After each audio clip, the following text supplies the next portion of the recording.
அஸ்ட்ரோவேத் நேயர்களுக்கு அன்பார்ந்த வணக்கம். நான் உங்கள் ரேவதி ராஜேஷ் கண்ணா. 1-2-2025 பிப்ரவரி மாத பலன்கள் எப்படி இருக்க போகுது, 12 ராசிக்காரர்களுக்கும், அப்புறம் இந்த முகூர்த்தம் எந்த பஞ்ச முகூர்த்தத்தில் பிறக்குது, கிரகங்களுடைய அமைப்பு எப்படி இருக்குது அப்படிங்கிறத நம்ம விரிவாக பார்க்கலாம் வாங்க. இந்த 1-2-2025 அப்படிங்கிறது பார்த்திங்கனாக்கா சனிக்கிழமை, பூரட்டாதி நட்சத்திரம், திருதியை திதி, கரிசை கரணம், பரிகை யோகத்தில், மகர லக்னம் கூடிய முகூர்த்தத்தில் இந்த பிப்ரவரி மாதம் 1ஆம் தேதி பிறக்குதுங்க.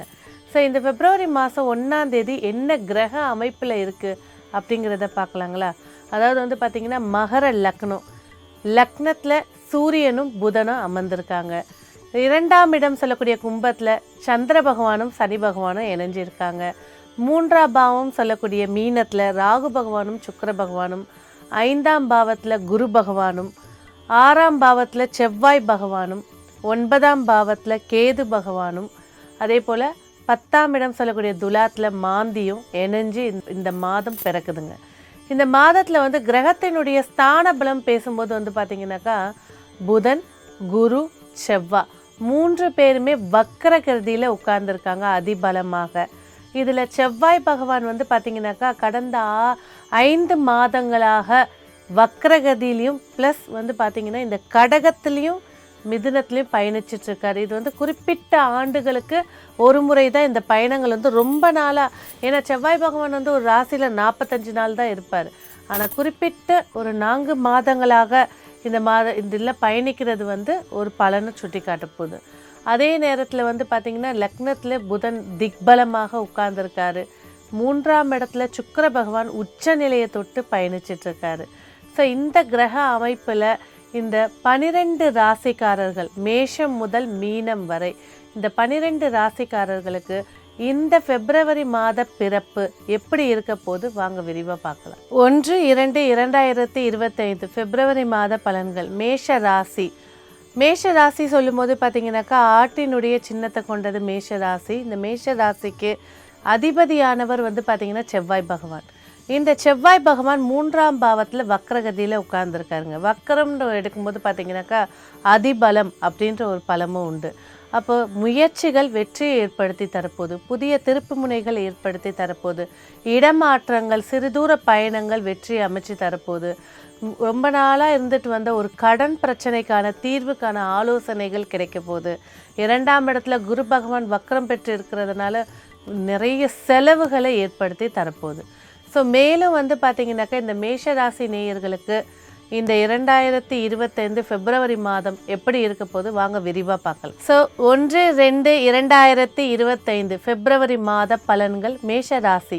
மேஷராசின்னு சொல்லும் போதே அஸ்வினி 1-2-3-4, பரணி 1-2-3-4, கிருத்திகை 1ஆம் பாதம் இந்த நட்சத்திரத்தை கொண்டவங்க மேஷராசி நேயர்கள். மேஷராசி அப்படின்னு சொல்லும் போதே அதிபதி செவ்வாய் பகவானுங்க. இந்த மாதம் பிறக்கும் போதே 10ஆம் இடத்துல லக்னமாக அமைஞ்சு பிறக்குதுங்க. அதோட செவ்வாய் பகவான் வக்ரம் பெற்று முயற்சி ஸ்தானத்தில் அமர்ந்திருக்காரு.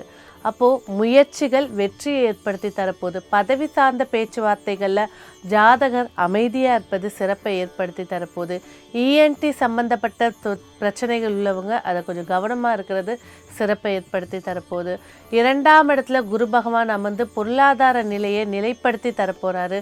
அதாவது ரொம்ப அதிக வருமானம் சொல்ல முடியாது, வருமானமே இல்லைன்னு சொல்ல முடியாது. உங்களுடைய இந்த மாதத்துக்கு வேண்டிய வருமானத்தை அதை ஏற்படுத்தி கொடுக்க போகிறாருங்க. அதே நேரத்தில் பேச்சில் நிதானத்தை கொண்டு செல்வது சிறப்பாக இருக்கும். சகோதர சகோதரிகளோட கொஞ்சம் அரவணைச்சு போகிறது நன்மையை ஏற்படுத்தி கொடுக்கும். அதே போல் குடும்பத்தில் உள்ளவங்களோட ஒரு முக்கிய முடிவுகள் இருக்கும்போது உங்களோட பங்களிப்பை சரியான முறையில் உங்களோட கருத்தை தெரிவிக்கிறது சிறப்பை ஏற்படுத்தி தரும். மேஷ ராசி குழந்தைகள் அப்படின்னு பேசும்போது பார்த்திங்கனாக்கா படிப்பில் மிக சிறப்பாக இருக்க போகிறாங்க.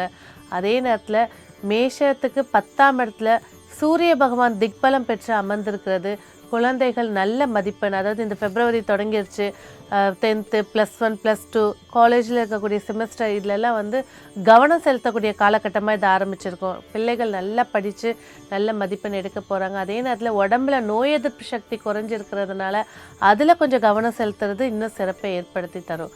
லங்ஸ் மெயினாக லங்ஸு, குடல் இது சார்ந்த விஷயங்கள், செரிமானம் சார்ந்த பிரச்சனைகள் இருக்கிறதுனால கொஞ்சம் கவனம் தேவை. வாழ்க்கை துணையோட அந்யோன்யங்கள் அதிகரித்து கொடுத்தாலும் இந்த மாதம் பிறக்கும்போது மாந்தி அந்த இடத்துல இருக்கிறதுனால ஆரோக்கிய சம்பந்தப்பட்ட பிரச்சனைகள் வாழ்க்கை துணைக்கு ஏற்பட வாய்ப்பு இருக்குது. அதன் ரீதியாக மனக்கசப்புகள், மனம் சார்ந்த பிரச்சனைகளை சார்ந்து இருக்கிறதுனால கொஞ்சம் விட்டு கொடுத்து போகிறதும், அவங்களோட ஆரோக்கியத்தில் அக்கறை எடுத்துக்கிறதும் சிறப்பை ஏற்படுத்தி தரும். உத்தியோகம் சொல்லும்போது கொஞ்ச நாளாக மன உளைச்சல்ல, அதாவது வேலை பளு ஒன்று அதிகமாக இருந்திருக்கும், இல்லை வேலையே கொடுத்துருக்க மாட்டாங்க, ஒரு மரியாதையே இல்லை அப்படின்ற ஒரு இதை பார்த்துருப்பீங்க. அதே போல் வேலையில் வாங்கின லோனை கட்ட முடியாமல் அவஸ்தைப்பட்டவங்களுக்கு இந்த மாதம் பார்த்திங்கன்னா இந்த குரு வக்ரம் பெற்று இருக்கக்கூடிய காட்சியில் இவ்வளோ நாளாக குருக்கு திரிகோணத்தில் கேது கொடைஞ்சல் இருந்துக்கிட்டே இருந்திருக்கும். இப்போ இந்த குரு பகவான் வக்ரம் பெற்று இருக்கக்கூடிய காலகட்டத்தினால கேதுவுடைய தாக்கங்கள் குறைஞ்சி உங்களுடைய உத்தியோகத்துலேயும் சரி, இந்த கடன் சார்ந்த விஷயத்துலேருந்தும் சரி விடுப்பு கிடைக்கக்கூடிய வாய்ப்பு அதிகரித்து தரப்போகுது. சரி, நான் வேறு உத்தியோகத்துக்கு போகலாமா அப்படின்னு கேட்டிங்கன்னா அதுக்கான காலகட்டம் இந்த மாதம் கிடையாது. ஆனால் வாய்ப்புகள் வர்றதுனால யோசித்து முடிவெடுக்கிறது, சுய ஜாதகத்தை பார்த்து முடிவெடுக்கிறது சிறப்பை ஏற்படுத்தி தரும். அதே நேரத்தில் பார்த்திங்கனாக்கா ஆரோக்கியம் பேசியாச்சு. அடுத்தது பார்த்திங்கனாக்கா தொழில். 10ஆம் இடத்துல சூரிய பகவானும் புதன் பகவானும் அமர்ந்திருக்காங்க. ஸோ தொழிலில் முன்னேற்றத்துக்கான மாதமாக இது அமைச்சு தரப்போகுது. இந்த சூரியனுடன் வக்ரம் பெற்ற புதன் உட்கார்ந்துருக்கிறதுனால ஒரு விஷயத்தை 2 முறை ஆலோசிச்சுட்டு எடுக்கிறது சிறப்பாக இருக்கும். மொத்தத்தில் மேஷ ராசி அப்படின்னு பேசும்போது பார்த்திங்கனாக்கா 12ஆம் இடத்துல சுக்கிரன் ராகு இருக்கிறனால அதிகப்படியான செலவுகளை குறிக்கக்கூடிய மாதமாக இருக்குது.